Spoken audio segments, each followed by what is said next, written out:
Assalamualaikum warahmatullahi wabarakatuh.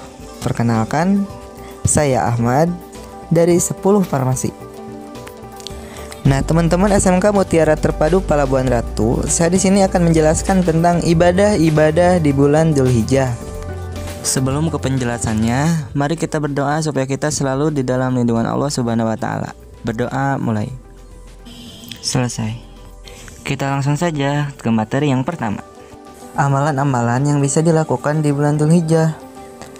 Ada berbagai amalan yang dapat dilakukan umat muslim di bulan Dzulhijjah. Menurut hadis, keistimewaan dari bulan Dzulhijjah terletak pada 10 hari pertama pada bulan tersebut. Hal tersebut sesuai dalam hadis riwayat Imam At-Tirmidzi. Rasulullah SAW bersabda yang artinya, tidak ada satu amal soleh yang lebih dicintai Allah Subhanahu wa taala melebihi amal soleh yang dilakukan pada hari-hari ini, yaitu 10 hari pertama bulan Dzulhijjah. Para sahabat bertanya, tidak pula jihad di jalan Allah Subhanahu wa taala? Rasulullah SAW menjawab, tidak pula jihad di jalan Allah Subhanahu wa taala kecuali orang yang berangkat jihad dengan jiwa dan hartanya, namun tidak ada yang kembali satupun. Berikut amalan yang bisa dilakukan di bulan Dzulhijjah. Yang pertama yaitu puasa. Puasa Arafah merupakan dilaksanakan pada 9 Dzulhijjah. Hari itu merupakan sehari tepat sebelum perayaan Idul Adha pada 10 Dzulhijjah. Sebagaimana dijelaskan dalam hadis yang artinya, puasa Arafah dapat menghapuskan dosa setahun yang lalu dan setahun akan datang. Puasa Asyura 10 Muharram akan menghapuskan dosa setahun yang lalu. Hadis riwayat Muslim. Ibadah yang kedua yaitu menunaikan haji dan umroh. Haji merupakan salah satu dari rukun Islam. Haji hukumnya wajib bagi yang mampu dan menjadi amalan yang dilakukan di bulan Dzulhijjah. Tak hanya haji, umroh pun baik untuk dilaksanakan pada bulan ini. Ibadah haji memiliki keutamaan dalam hadis berikut, yang artinya Rasulullah SAW ditanya, amalan apa yang paling afdol? Beliau menjawab, beriman kepada Allah Subhanahu wa taala dan Rasulnya. Ada yang bertanya lagi, kemudian apa lagi? Beliau menjawab, jihad di jalan Allah Subhanahu wa taala. Ada yang bertanya kembali, kemudian apalagi? Haji mabrur. Jawab Rasulullah SAW. Kemudian teman-teman, yang ketiga itu yaitu kurban. Pada tanggal 10 Dzulhijjah, perayaan Idul Adha dilakukan dan ibadah kurban juga dilaksanakan. Kurban adalah salah satu amalan yang dicintai Allah Subhanahu wa taala, sebagaimana dijelaskan dalam hadis berikut. Yang artinya, dinarasikan Aisyah, Rasulullah SAW mengatakan, tidaklah pada hari nahar manusia beramal suatu amalan yang lebih dicintai Allah Subhanahu wa taala daripada mengalirkan darah dari hewan kurban. Ia akan datang pada hari kiamat dengan tanduk, kuku, rambut hewan kurban tersebut. Dan sungguh darah tersebut akan sampai kepada ridho Allah Subhanahu wa taala sebelum tetesan darah tersebut jatuh ke bumi. Maka bersihkanlah jiwa kalian dengan berkurban. Hadis riwayat Tirmidzi. Kemudian yang keempat yaitu takbir dan zikir diperbanyak. Pada bulan Dzulhijjah, bertakbir dan berzikir sebaiknya diperbanyak agar dapat memperoleh manfaatnya, terutama pada waktu sebelum menunaikan sholat Idul Adha. Dalam hadis riwayat Bukhari dijelaskan, artinya, Ibnu Abbas berkata, berzikirlah kalian pada Allah di hari-hari yang ditentukan, yaitu 10 hari pertama Dzulhijjah dan juga pada hari-hari tasyrik. Ibnu Umar dan Abu Hurairah pernah keluar ke pasar pada 10 hari pertama Dzulhijjah. Lalu mereka bertakbir. Lantas manusia pun ikut bertakbir. Muhammad bin Ali pun bertakbir setelah sholat sunnah. Hadis riwayat Bukhari. Terima kasih buat teman-teman yang sudah menyimak video ini. Sekian materi yang dapat saya sampaikan. Semoga bermanfaat. Akhirul kalam. Wassalamualaikum warahmatullahi wabarakatuh.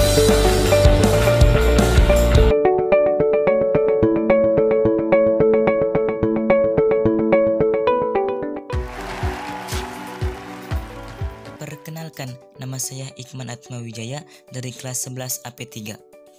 Assalamualaikum warahmatullahi wabarakatuh. Allah Subhanahu wa ta'ala menjadikan hitungan dalam satu tahun menjadi 12 bulan. 4 bulan diantaranya merupakan bulan yang dimuliakan oleh Allah Subhanahu wa ta'ala. Salah satu bulan mulia tersebut dinamakan bulan Dzulhijjah. Di dalam bulan ini Allah banyak sekali menurunkan rahmatnya. Berikut fakta-fakta menarik tentang bulan Dzulhijjah. Pertama, Allah Subhanahu wa Ta'ala mengampuni Nabi Adam alaihissalam pada tanggal 1 bulan Dzulhijjah. Allah mengampuni Nabi Adam yang membuatnya dikeluarkan di dalam surga setelah memakan buah terlarang. Barang siapa yang berpuasa pada tanggal 1 Dzulhijjah, niscaya akan diampuni dosa-dosa kecilnya oleh Allah Subhanahu wa Ta'ala. Kedua, terkabulnya doa Nabi Yunus alaihissalam.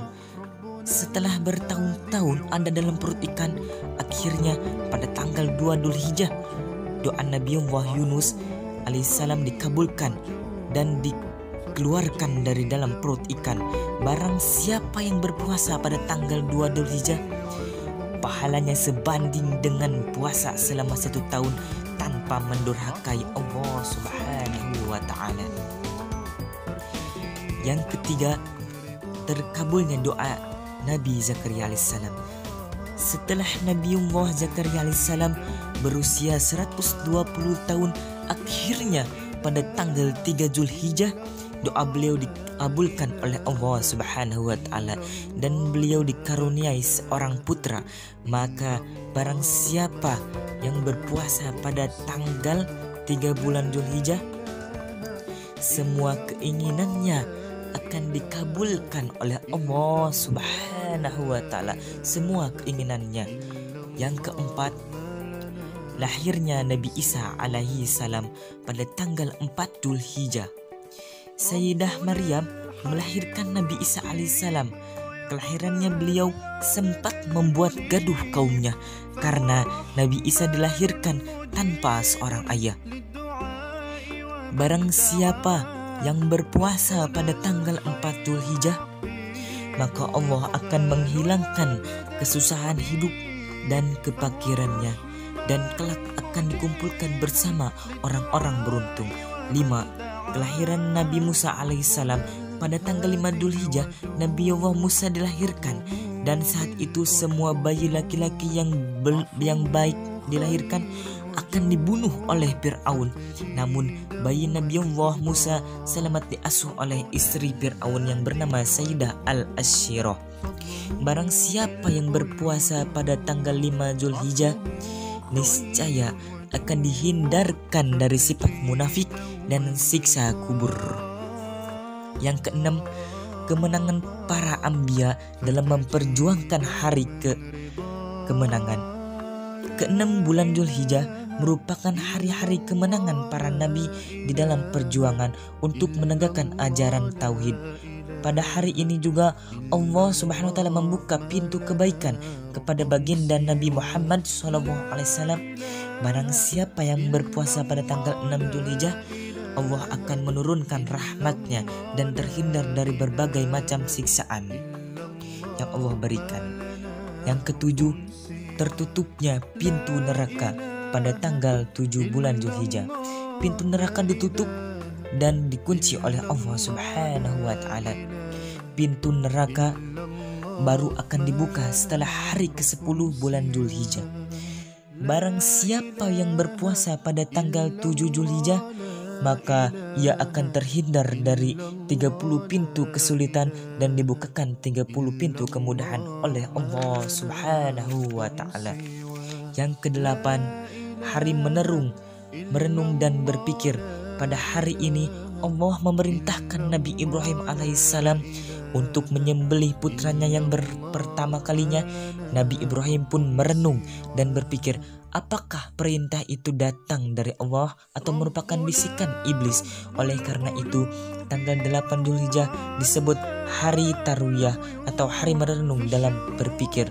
Barang siapa yang berpuasa di tanggal 8 Dzulhijjah, maka ia akan mendapatkan pahala yang lain biasa yang jumlahnya diketahui oleh Allah Subhanahu wa Ta'ala. Yang kesembilan, hari keyakinan dan pengetahuan. Pada hari ini Nabiullah Ibrahim yakin bahwa perintah menyembelih putranya Nabi Ismail merupakan perintah dari Allah Subhanahu wa Ta'ala. Maka tanggal 9 Dzulhijjah diberi nama Arafah atau hari keyakinan. Tempat penyembelihan ini pun dinamakan dengan padang Arafah. Barang siapa yang berpuasa di tanggal 9 Dzulhijjah, maka Allah akan mengampuni dosa-dosanya 1 tahun yang telah berlalu dan 1 tahun yang akan datang oleh Allah Subhanahu wa Ta'ala. Yang ke-10, Hari Raya Idul Adha. Untuk memperingati sejarah Nabi Ibrahim dan Nabi Ismail, maka umat Islam dianjurkan melaksanakan kurban. Peringatan ini dijadikan hari raya besar yang dikenal dengan nama Hari Raya Idul Adha. Pada hari ini umat Islam diharamkan berpuasa hingga 3 hari setelahnya yang disebut dengan hari Tasyrik. Demikian fakta tentang bulan Dzulhijjah. Semoga bermanfaat dan selamat Hari Raya Idul Adha bagi Muslim.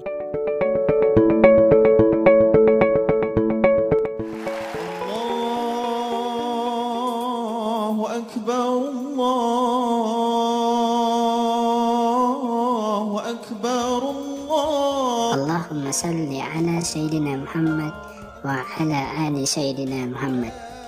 Assalamualaikum warahmatullahi wabarakatuh. Pencinta amal soleh yang dirahmati Allah, kali ini kita akan berbagi satu amalan di bulan Dzulhijjah yang sangat besar keutamaannya sehingga sangat dianjurkan untuk dilakukannya. Namun sebelum lanjut, saya mengajak Anda untuk selalu mengucapkan syukur alhamdulillah atas karunia Allah Subhanahu wa Ta'ala yang luar biasa terhadap kehidupan kita di hari ini. Tetaplah selalu bersyukur meski kadang kita merasa sumpah dengan kehidupan yang kita jalani. Ingatlah nikmat Allah yang begitu besar yang kita peroleh, yang tidak bisa ditakar dengan alat takar apapun.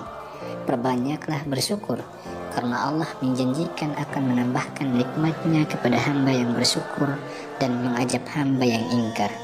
Allah berfirman, sesungguhnya jika kamu bersyukur, niscaya aku akan menambah nikmat kepadamu. Tetapi jika kamu mengingkari nikmatku, maka pasti azabku sangat berat. Quran Surat Ibrahim ayat 7. Saya juga mendoakan semoga keberkahan selalu menyertai hidup Anda, dilapangkan rezekinya, disembuhkan sakitnya, dilunasi hutangnya, dicukupkan segala kebutuhannya, dilancarkan urusannya, dan selalu mendapat rahmat dan ridha Allah Subhanahu wa Ta'ala. Amin ya Rabbal Alamin.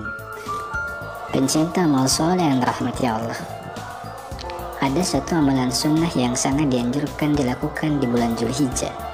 Amalan tersebut sangat besar keutamaannya hingga Rasulullah SAW tidak pernah meninggalkannya. Amalan dimaksud adalah amalan puasa Arafah atau puasa di tanggal 9 Dzulhijjah. Puasa Arafah memiliki banyak keutamaan di dalamnya sehingga sangat dianjurkan untuk dilakukan. Karena itu, jangan sampai terlewatkan begitu saja tanpa mengamalkan amalan puasa Arafah tersebut. Merugi jika kita tidak melakukannya, sebab Rasulullah tidak pernah meninggalkannya. Disebutkan dalam hadis yang diriwayatkan An-Nasai dan Ahmad bahwa ada 4 perkara yang tidak pernah ditinggalkan oleh Rasulullah, yaitu puasa Asyura, puasa hari Arafah, puasa 3 hari setiap bulan, dan sholat 2 rakaat sebelum subuh. Puasa Arafah dapat menjadi penebus dosa selama 2 tahun. Rasulullah SAW bersabda, puasa Arafah 9 Dzulhijjah dapat menghapuskan dosa setahun yang lalu dan setahun akan datang. Puasa Asyura 10 Muharram akan menghapuskan dosa setahun yang lalu. Hadis riwayat Muslim.